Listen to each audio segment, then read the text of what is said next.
মহাত্মা গান্ধীর নাম শুনছেন? ভারতের অবিসংবাদিত নেতা, ব্রিটিশ খেদাও আন্দোলনের পুরোধা, যিনি ভারত ল করেছেন লন্ডন থেকে, পেশায় একজন ব্যারিস্টার।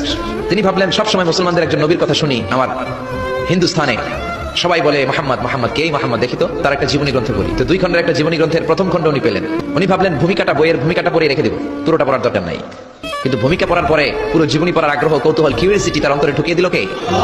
পড়তে শুরু করলো। বিশ্বনবীর শৈশবকাল, কৈশোরকাল, যৌবনকাল, তার বিবাহ, তার সমাজনীতি, তার রাষ্ট্রনীতি, তার আন্তর্জাতিক নীতি, তার পাক্ষিক জীবন, তার মাদানী জীবন। পড়তে পড়তে প্রথম খণ্ড শেষ। এখন দ্বিতীয় খণ্ড পড়ার দরকার আছে না নাই? দ্বিতীয় খণ্ড তো তার কাছে নাই।